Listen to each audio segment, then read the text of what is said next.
नमस्कार, हमारा नाम है समरीन और आपने देखना शुरू कर दिया है लाइव सिटीज। देखिए, आपको मालूम है कि 28 तारीख को बिहार में सत्ता परिवर्तन हो गया और आपने देखा कि नीतीश कुमार ने 9वीं मर्तबा मुख्यमंत्री पद की शपथ भी ले ली है। लेकिन अब भी बिहार में कई ऐसे सवाल हैं जिस पर सस्पेंस अब भी बरकरार है। बड़ा सवाल पहले यही था कि आखिर बिहार में मंत्रिमंडल का विस्तार कब होगा, और अब सस्पेंस इस बात को लेकर बना हुआ है कि जब बिहार के डिप्टी सीएम सम्राट चौधरी बन गए हैं तो बिहार बीजेपी का प्रदेश अध्यक्ष आखिर होगा कौन। क्योंकि जनाब कहा तो ये भी जा रहा है कि बीजेपी इस बार भी सभी को चौंका देगी। तो आज हम इसी मुद्दे पर सीधी बातचीत करेंगे सीनियर जर्नलिस्ट अरुण पांडे जी से। सबसे पहले बहुत शुक्रिया, आपको भी धन्यवाद जी। जैसा कि मैंने शुरू में ही कहा कि कल हमने देखा, बीते दिन हमने देखा कि नीतीश कुमार समेत जो 8 मंत्रियों ने शपथ ली थी उन्हें उनका विभाग दे दिया गया है, यानी कि विभागों का बंटवारा हो गया। आपने भी कहा था कि देखिएगा कि विभागों का बंटवारा हो जाएगा और हमने देखा कि हो गया विभागों का बंटवारा।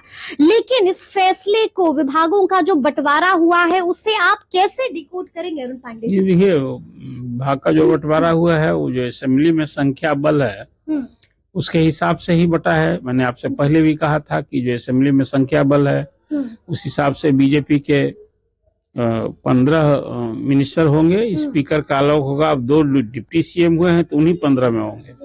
इधर मैंने कहा था कि आपको सीएम सहित 13 होंगे।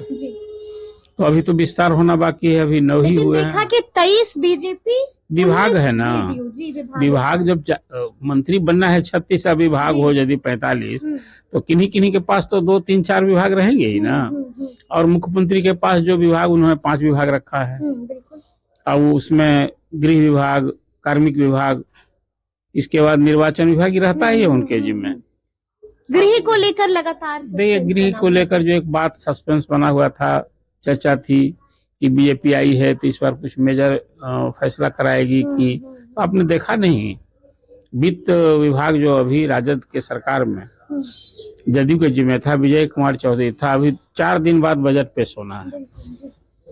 और पहले की तरह वो विभाग रहा करता था बीजेपी के पास, जो सुशील मोदी लगातार कई साल तक रहे थे।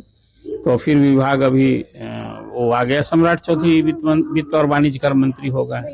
तो इसको भी एक महत्वपूर्ण ही बदलाव आप कहेंगे। गृह विभाग नहीं मिला, और गृह विभाग के लिए भी मैंने आपसे कहा था कि विभाग को लेकर उस हद तक आमतौर पर मुख्यमंत्री के ही जिम्मे रहा करता है। और फिर गृह विभाग लेकर के बीजेपी में जो चर्चा थी, क्या लग रहा था कितना जोखिम लेगी, क्या कुछ करेगी, यहाँ बुलडोजर संस्कृति चलाएगी, यही सब बात न हो रहा था। चलिए, अब विभाग बट गया है और विभाग जो 23 विभाग मिल गए हैं बीजेपी के, और अब जब विस्तार होगा, अब कल ही देर शाम दोनों डिप्टी सीएम दिल्ली गए हैं आलाकमान से, जिसको आप कहते हैं कि जेपी नड्डा जी अध्यक्ष से बात करेंगे, अमित शाह से बात करेंगे, और प्रधानमंत्री से भी उनकी मुलाकात होगी, और 5 तारीख को वो लौटेंगे। अब तो ये जो अभी एनडीए की सरकार है उसको है सबसे पहले अभी स्पीकर तय कर लेना। हाँ, स्पीकर भी ऑलमोस्ट तय ही हो गया है कि बीजेपी का होगा। और अभी तक की कई नाम अभी सामने आया है कि वो नंदकिशोर यादव होंगे। लेकिन उधर अभी अध्यक्ष रेणु देवी के भी नाम पर नहीं, वो तो चर्चा थी, अभी कई नाम तो चर्चा यही है। लेकिन जो आपने अपनी भूमिका में कहा कि बीजेपी बहुत सा फैसला वैसा ले रही है कि किसी ने अनुमान नहीं किया था वैसा फैसला लेती है। सीएम के नाम ने आप देखिए ना, अभी 3 स्टेट में मुख्यमंत्री जो बने उसमें तीनों नाम चौंकाने वाला ही ना था। हर लोग, आप सब लोग, मीडिया के लोग क्यास लगा रहे थे कि अब सरकार बनी है तो सुशील मोदी डिप्टी सीएम होंगे। फिर हो रहा था कि नहीं भाई, तारकिशोर प्रसाद, रेणु देवी होंगी, और नाम आ गए 2। एक आ गए अभी जो सतीश कुमार कभी चीफ मिनिस्टर हुए थे, उसके बाद ही पहला चीफ मिनिस्टर हैं, बने डिप्टी सीएम है। कुशवाहा समाज से कोई सीएम के बाद पहला सीएम सतीश कुमार बने तो डिप्टी सीएम। तो जैसा मैंने कहा कि विभाग बट गए हैं। अब वो विस्तार की बात आपने की, और अपनी भूमिका में एक बात कही कि बीजेपी बहुत चौंकाने वाला डिसीजन लेती है।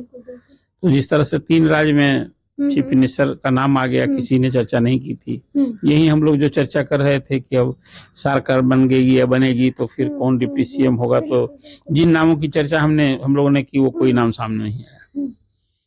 अब जो संशय की बात, चर्चा की बात, जो आपने एक बात और कही कि अब प्रदेश अध्यक्ष बदले जाएंगे, ये मुझे तो लगता है कि लोकसभा चुनाव तक सम्राट चौधरी ही अध्यक्ष रहेंगे।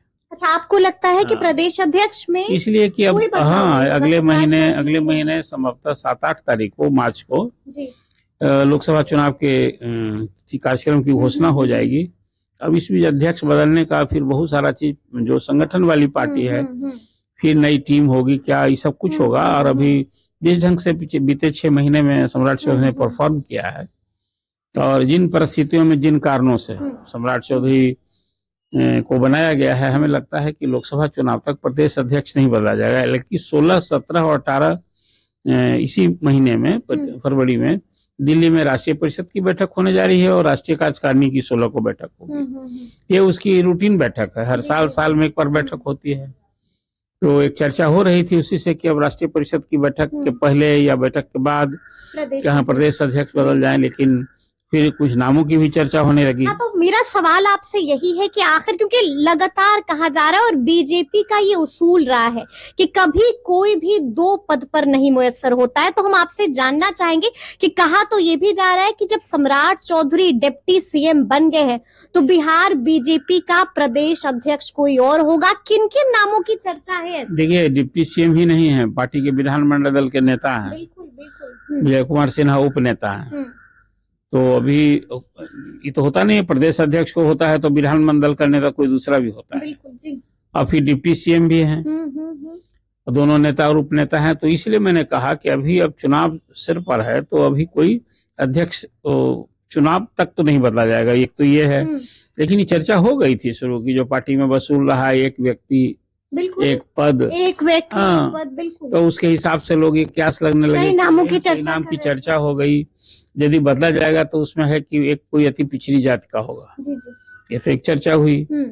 अब उसमें कई नाम आया, संजीव चौरसिया का नाम आया, रेणु देवी का नाम लिया, तारकिशोर प्रसाद की चर्चा हुई, और किसी ने प्रदेश उपाध्यक्ष रहे पूर्व विधायक मिथिलेश तिवारी, तो हुआ क्या प्रकाश का कोई होगा, लेकिन मुझे नहीं लगता है। हाँ, जनक राम की चर्चा हुई, लेकिन ये सब चर्चा अभी है।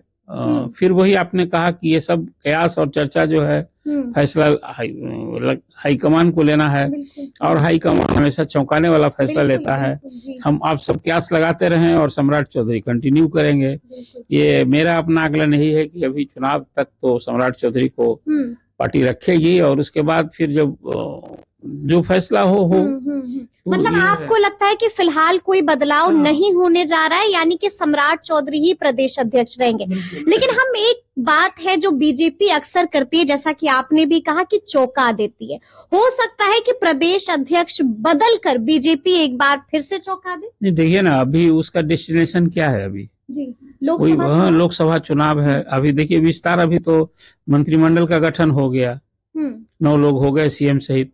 अब वो विस्तार करना है, नए लोगों को भी जगह देनी है, और विस्तार में जो मैंने आपसे संख्या बल बताया है, संख्या बल का जो फॉर्मूला बताया है, इस बार की जो विजिट है उसमें नाम तय होंगे। आपने अपनी चर्चा भी की थी कि नाम की सूची ले जाएंगे और वहां से टिक मार्क होगा, वो मंत्री होंगे।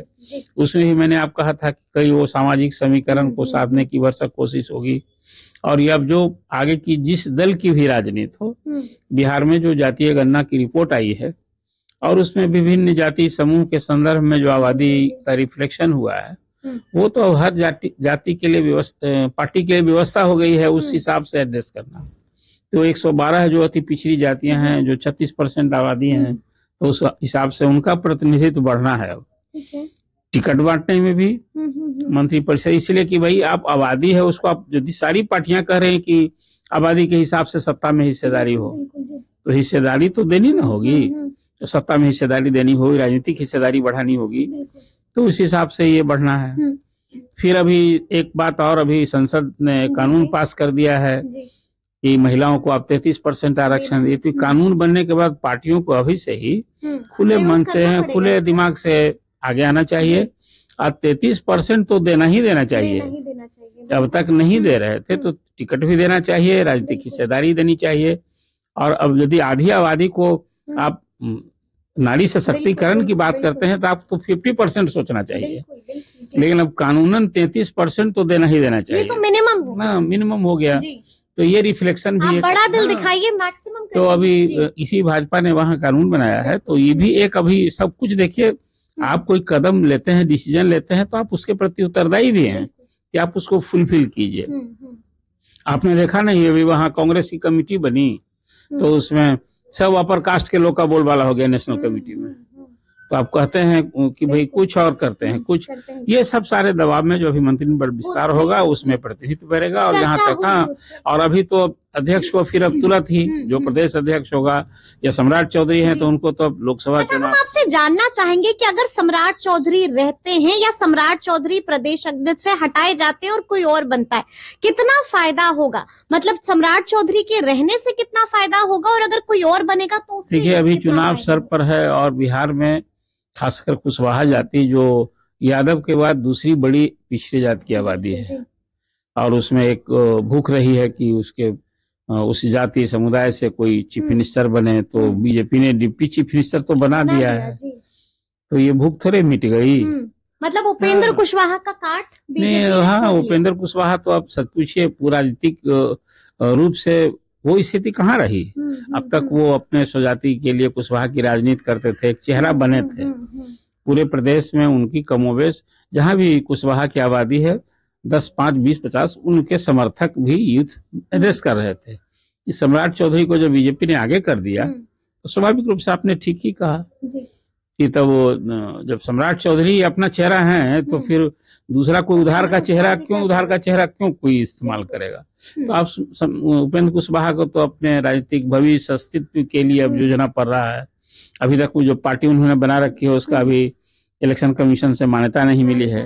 अभी इस पाले में आएंगे तो तुमको फिर कमल के ही पर सवार होना होगा, बीजेपी के चुनाव चिन्ह पर लड़ना होगा। उनके लिए एक थोड़ी स्थिति अभी भिन्न है। तो इसलिए जो लोकसभा चुनाव के मद्देनजर आपका सवाल है कि सम्राट चौधरी को रहना में ज्यादा फायदा है रखने में कि, तो मुझे लगता है देखिए अभी संगठन के हिसाब से पार्टी बीजेपी संगठन वाली पार्टी है। मुझे लगता है कि जो कुछ पर्व अभी सम्राट चौधरी को पार्टी हित में वो पार्टी जरूर सोचेगी कि भाई कुशवाहा को तो नीतीश कुमार का जो कुर्मी कोयरी का था उसमें तो कहीं ना कहीं और एक दबाव भी हमेशा नीतीश कुमार साथ भी भले आएंगे कि बीजेपी थोड़े अपना वो दबाव की जो राजनीति थी जो एक कोशिश भरसक हुई। ये बात मालूम है कि यादव जो 14.5% आबादी है उसमें आज भी लालू जी का जादू है, लालू जी का ही वहाँ बहुसंख्य जो वहाँ समर्थन उन्हें मिले। कुशवाहा जाति में अभी ये भरसक बीजेपी जगह बनाएगी, अति पिछड़ा समाज में बनाएगी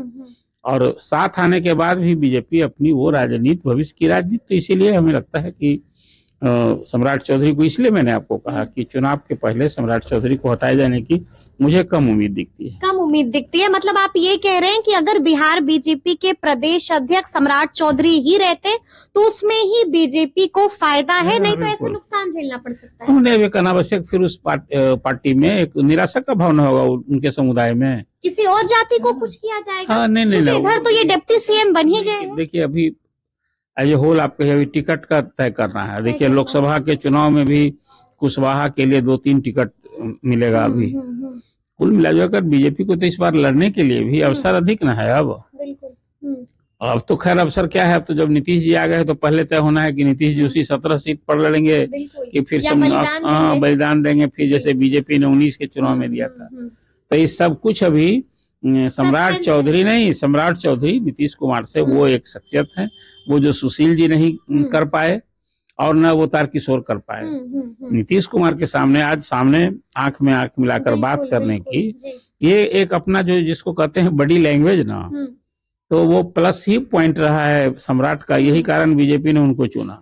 ठीक है। अच्छा, अगर हम पूरा कार्यकाल सम्राट चौधरी का डिकोड करना चाहें, समझना चाहें और अगर रेटिंग देना चाहें तो इस पूरे कार्यकाल को, इस पूरे टेन्योर को आप कैसे देखते हैं? बतौर बिहार बीजेपी का प्रदेश अध्यक्ष सम्राट चौधरी ने क्या ऊंचाइयां हासिल की हैं?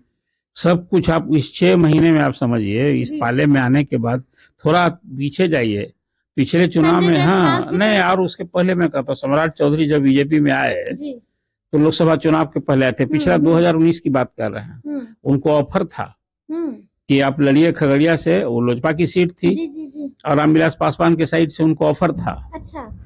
और बीजेपी भी चाहती थी कि भाई ठीक है, जैसे कैसे सुनील कुमार पिंटू लड़े, बिल्कुल बिल्कुल, लेकिन सम्राट चौधरी ने इस ऑफर को ठुकरा दिया था, कहा कि नहीं, हम बीजेपी में हैं, हम चुनाव लड़ें या नहीं लड़ें, हम कोई दूसरे के समूल पर चुनाव नहीं लड़ेंगे। तो पार्टी के प्रति अपनी ये वफादारी, निष्ठा दिखाई, उसका प्रतिफल मिला कि इस 6 महीने में सम्राट चौधरी को देखिए क्या नहीं मिल गया। सम्राट चौधरी विधान परिषद के विपक्ष में नेता हुए, प्रदेश अध्यक्ष हो गए, डिप्टी चीफ मिनिस्टर हो गए। ये तो किसी के राजनीतिक जीवन में इतनी तरक्की मिले तो ये तो जो 6 महीने, आप वो भी 6 महीने के वक्फे में ये भी उपलब्धियां हासिल हुई है। दूसरा, सरकार बदलने के बाद जो 18 दिन वाली बात जो मैं आपसे कहा करता हूं कि राजद और जदयू की दोस्ती रही, उसके पहले और उसके बाद देखिए, तो संजय जायसवाल के बाद जब सम्राट चौधरी ने संभाला तो इस पीरियड में अपनी छवि बनाई और पार्टी में वो जो सबसे बड़ी बात है कि वोकल, तो वो जिस ढंग से फायर ब्रांड लालू प्रसाद पर हमलावर रहे लगातार।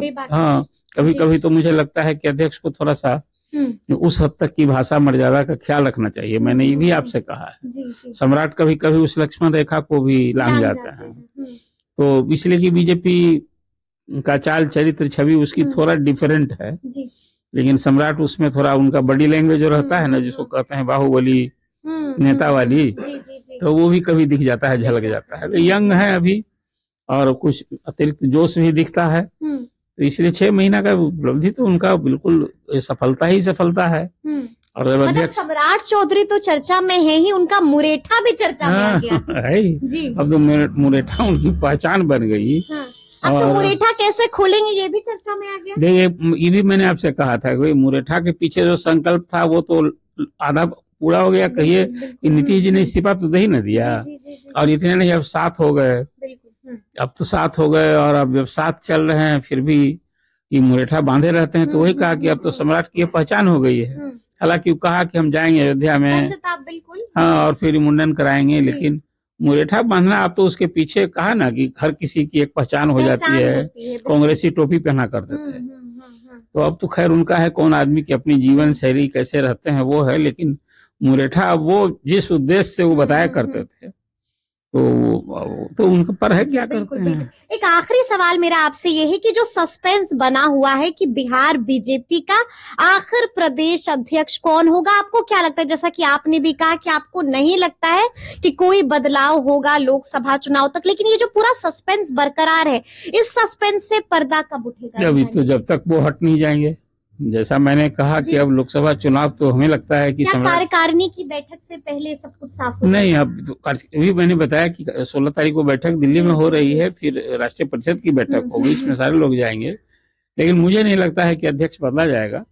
लेकिन अभी 16-17 लेकिन वो बीजेपी है, वो भी अमित शाह और नरेंद्र मोदी की जोड़ी है। वो सारे फैसले कुछ इस ढंग से होते हैं कि सब चौकान, लेकिन फिर मुझे लगता है पार्टी संगठन का जो अभी बात होती है, सम्राट चौधरी अध्यक्ष रहेंगे, और जो सस्पेंस कब खत्म होगा सवाल है, जब तक वो रहेंगे तब तक ये सस्पेंस रहेगा। मतलब कि 16-17 तक पिक्चर क्लियर हो जाएगी? नहीं, वो 16-17 क्या, उसके बाद तो देखिए ना, 15 दिन के बाद चुनाव, अगले ही महीने चुनाव की घोषणा होनी है। तो पार्टी पहले अध्यक्ष बदलेगी, पार्टी पहले चुनाव में जाएगी। उसका अभी प्राइम मिनिस्टर का प्रोग्राम होने जा रहा है, 4 को बीत गया प्राइम मिनिस्टर का प्रोग्राम होगा। अभी तो आप देखिए, आज प्राइम मिनिस्टर असम में हैं, कल उड़ीसा में थे, तो कहाँ उनका कार्यक्रम, तो बिहार आना है, 3 डेट टल गया है। हाँ, तो अभी वो चुनाव के पहले जो कुछ केंद्रीय योजनाएं हैं जो निर्माणाधीन है और जो पूरा होगा, उसको शिलान्यास होना है, कुछ को फिर उसका शुभारंभ करना है, उद्घाटन होना है, शिलान्यास करना है। ये कार्यक्रम प्रधानमंत्री होगा, और बिहार में वो पहला प्रोग्राम होगा जिसमें नीतीश कुमार और सांप दिखेंगे। वो तो होना ही, वो बहुत जल्द होगा। वो तो देखना होगा कि आगे क्या कुछ होता है, लेकिन हम लोगों ने तफसील से चर्चा की है कि आखिर बिहार में क्या कुछ हो सकता है, क्योंकि हमने आपको बताया है कि सस्पेंस अब भी इस बात को लेकर बना हुआ है कि आखिर बिहार बीजेपी का प्रदेश अध्यक्ष बदला जाएगा या फिर सम्राट चौधरी ही कंटिन्यू करेंगे। तो अब देखना है कि आगे आगे क्या कुछ होता है। तो इस तरह के तमाम अपडेट्स के लिए ऐसे ही हमारे साथ बने रहिएगा और देखते रहिएगा लाइव सिटीज। बहुत शुक्रिया।